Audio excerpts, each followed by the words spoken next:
Mastering Amazon Seller Central is essential for running a successful handmade business on the Amazon platform. Today, I'll walk you through the key features, ensuring you get the most out of your experience. Stick around and become a Seller Central Pro in no time. So I'm going to share today my top 10 menus that I use or interact with on a daily or weekly basis. I find these to be the most essential menus for running my business and understanding what I need to do for my business in Amazon. So number one is the homepage. This is your first login screen. This is the hub of where everything is located. There's different blocks, there's different things on the page that can draw your attention to different things that you need to work on. So there's an actions block at the top, and this will highlight any actions that you need to take for your shop if your account health is suffering and you need to do something to correct it. If there's orders that need to be filled, if there's buyer messages that need to be answered, they'll all show up in that actions block at the top of the page. Underneath that, there's some recommendations from Amazon. So these are things like enrolling in FBA, using multi-channel fulfillment, running some ads, updating product images or keywords and that kind of thing will appear in that recommendations box. Over to the side, there's a communications box, and this is where you will find the seller forums and the Amazon news. So the seller forums is going to show like the top 3 or 4 articles that are being commented on or newer. And sometimes these are useful and sometimes they're just people complaining. So don't get distracted by what's happening inside the seller forums. You're going to want to stick with your business and not really listen to the noise over to the side. I do find the Amazon news block to be very helpful if there's any new features or any good webinars or things like that that's happening. Amazon will list those in the news. One thing to note is the seller forums do kind of ramp up around the holidays or Black Friday, Cyber Monday, or any of the Prime Day sales. So just don't get distracted by those as a handmade seller because a lot of times they're not very useful. Know that you can hide the recommendations down in another box underneath that's called hidden. Keep in mind the recommendations are only hidden for about 7 or so days. So if you do get distracted by these recommendations, you can remove them and hide them, but they will pop back into the recommendations box after about 7 days. Number 2, this is your messages. So like I said, if you have a message, they will appear in the actions. There's also a little envelope up in the corner where you can click on that and it will take you to your messages. One thing to note is that Amazon does not like for you to have customer information. They only supply what is needed for you to run your business. This is their marketplace. You must play by their rules. When someone sends you a message, you do not get access to their email. It appears for you as like a little chat window and little bubbles back and forth between you and the seller. If you look in the upper right-hand corner, I believe, inside that little chat box, it will have this crazy email address, and that is the forwarding email address they have set up so that you don't see their actual email. This is to stop any potential spam messages that sellers could send to buyers. Amazon does put a 24-hour time limit on the messages. This is just to make sure that their customers get the best experience. I haven't noticed any negative effects by answering one after 24 hours, but know that requirement is there, and if it goes overdue in that 24-hour time period thing, if it goes overdue, then there will be a red box that pops up inside that, and you can mark them as no response needed. I know you can't do that in Etsy, but you can mark them as no response needed, and that kind of eliminates the time period. One thing to note is that you will still need to respond to messages even when you're in vacation mode. Vacation mode doesn't stop the messages, and it also doesn't change that time period. I have found that when I'm put my shop on vacation mode and I'm traveling or for Christmas holidays, I just kind of go in and check it like once a day, maybe the end of the day, just to make sure that there's no messages. Amazon will send you an email. So if you have access to the email and you don't want to jump on the platform, just know that they will send you an email when a message is sent. So the third thing on my kind of Seller Central Hub profile homepage is the favorites bar. I do love the favorites bar, and there's certain things that I will put there to make sure that I can get to them quickly, that I use on a regular basis, or maybe harder to find buried in some of the menus. So I'll add those up at the top to make sure that they're readily accessible. Number 4, one of the things that I have in my menu bar is manage all inventory. So if you click on this, this shows everything you have listed in Amazon, and you can add products, you can add variations from here. You can also edit your products. You can see how much you have available. You can see what's FBA, what's seller fulfilled. And this is just a great way to keep up with all your products. It also helps you see what's inactive, maybe due to being suppressed or out of inventory, or if you close a listing, that will still be there. So there's bunches of different things that shows your products, and it also shows you a breakdown of the fees. I'll try to drop a screenshot of what one of the products looks like on the products page so that you can kind of see everything. And then over to the far right, there's an edit button, but beside that, there is a little drop down menu, and there's a ton of different options inside that. You can, if it's set up as FBA, you can print labels. You can do lots of different things inside those menus. So this is a great way to see all your products. If you have a ton of products, at the top, above all your products, there's a little search bar, and you can type in what you're looking for. So if I know I'm looking for my little shoe icons to do something with those, I'll just type in shoe, hit enter, and then that listing will be the one that it shows. I can do what I need to do, and then you can clear the search box. All the products will pop back up. So it is a good way to kind of sort them and find what you're looking for quickly if you have a lot of products, like I do. Number 5, and something that is also in my favorites bar, is Campaign Manager. So Campaign Manager is for your advertising. This will take you to Amazon ads, and it will show all of your different ads that are currently running. It shows you your daily budget. It shows you your cost per click, your sales, your spend, all of that. And you can see a graph of how your spending is going. Mind you, you don't have to advertise on Amazon. I've started advertising in the past year or so, and I have seen a jump in sales, mainly because it makes it a sponsored product, so it shows up higher in the listing order when someone searches for something.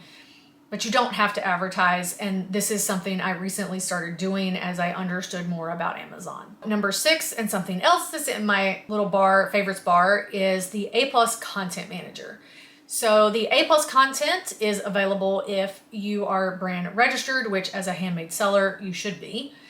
And this is how you create your A+ content. So currently I only have one A+ content brand story, which I'm thinking about adding some other types of A+ content to add to my products.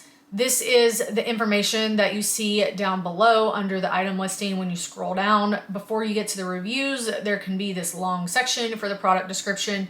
And this is where you can include photos and different text boxes and things like that to explain more about your brand or your product. One of the things I'm considering doing is Christmas is coming up, and I have some Christmas items. I'm thinking about creating a Christmas specific A+ content that I can add to these items. Just know that all of your content has to get approved by Amazon.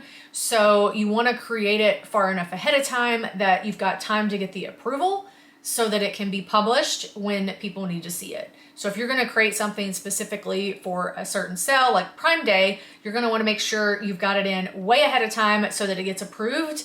And then when Prime Day happens, you can make that live right away. Number 7 is manage stores. So this is also in my favorites bar, and this is another thing that you get access to if you're brand registered. You can create your own store. If you go to Amazon and you type in a brand, and underneath you'll see a bunch of products. You click on one of the products, and underneath the product title, it will say Visit Stormy Creative Store. When you click on that, it will take you to the store page, and this is where you can feature and have your own professional storefront. You can add banners and photos and all that kind of stuff, and you can set up your menu items and how you want those to appear, and you can also set up for different sections or different items underneath that. to be on your homepage. So there's lots of things you can do with your store. I'm actually working on getting my store updated here pretty soon. So if you'd like to see how I update my store and maybe some things I considered when I was doing it, some kind of brainstorming kind of things, let me know down in the comments if that's something you would be interested in. Number 8 is customer reviews. This is something else that is brand registry, but it is something that I found hard to find. So I added it to my favorites bar and I check it occasionally. You can, as a regular seller, see your seller reviews. So these would be reviews left on your brand as a whole. If someone purchases one item and they leave a star review for that item and maybe leave some text, this is where that review will show. It will be in your customer reviews. I regularly go in and check these for issues. Maybe I miscut a bunch of sheets. I know I had that happen where a bunch of sheets didn't get cut all the way through. This was a place I could go in, and when I saw these negative reviews, I was like, oh, I need to work on this. So the ones that I could message, buyers can turn off the messaging and they can opt out of receiving messages. So it's a little annoying as a handmade seller when folks opt out of receiving messages and then it's hard to get in touch with them. But I went in and the ones that I could message, I messaged and said, hey, I will gladly send you a replacement. And a lot of them actually went in and updated their review when they got the replacement sheet.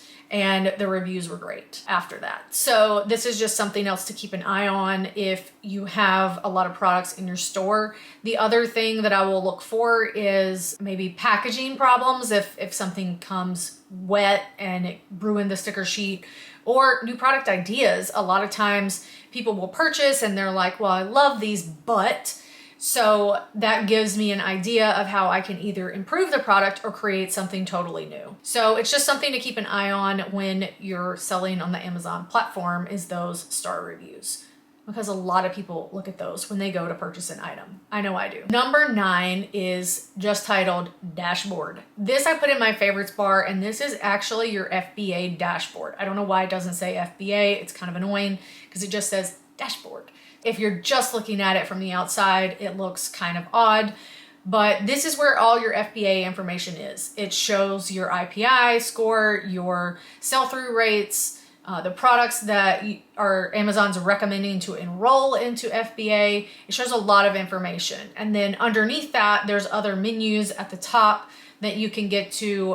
One that I use regularly is restock inventory, and this will show you a forecast of what you need to send in. It kind of forecasts out how your sales are gonna be. It also shows the recommended amount that you send in for inventory and a recommended date that you send it by. There's a lot of things you can see inside the FBA dashboard if you're gonna use that, if you're gonna send in prime inventory, which I highly recommend. This is the only way my business has grossed well over $50,000 last year and on track for $75,000 this year. Prime has really been a way for me to grow my business, and I definitely could not have shipped that many orders on my own without it. If you have any specific questions about FBA, again, let me know down in the comments, because that is something we're going to delve into on the channel, and I'd love to know what questions you have that I can answer about FBA as a handmade seller. Number 10, and probably the one I check sometimes multiple times a day, just because that's me and I want to know when I'm getting paid and how much.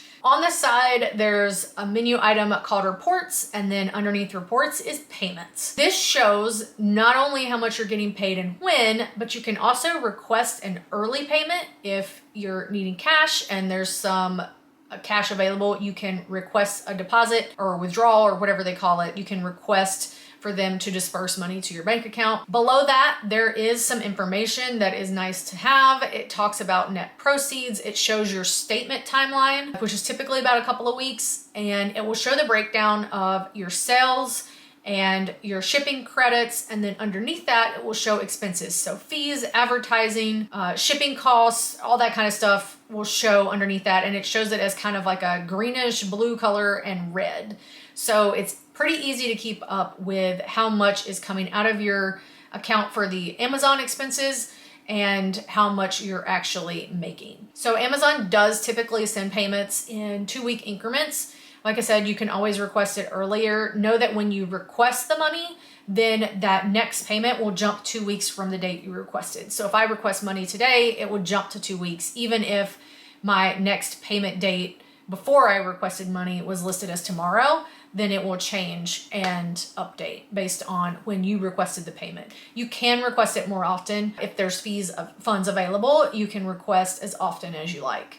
I think they have to be 24 hours apart. But like I requested money last week, and currently I'm not able to request any more funds. They do hold a reserve, so that reserve has to lift for those funds to become available to be sent to your bank account. That is my top 10 most used menu items inside Seller Central. If you would like to get advice about how to set up your account and double your sales and get one-on-one help, you can get on the wait list for my course. I will be walking all of my clients through getting their account set up, getting applied for Amazon Handmade, getting their ranker profiles created, all the things, and kind of getting them set up with their, like walking them through Seller Central, getting products listed. It's a full course on Amazon so that we can remove the learning curve. The link to join the waitlist is gonna be primedforsuccess.co/waitlist. And this will be linked down in the description box below. Know that the course will be launching early 2024 if you're interested. But if you get on the waitlist, you will get some bonuses, maybe a one-on-one call with me. I haven't decided what all the bonuses will be, but that course will be a full walkthrough of everything Amazon. I'm looking forward to having you guys join. Catch you in the next video.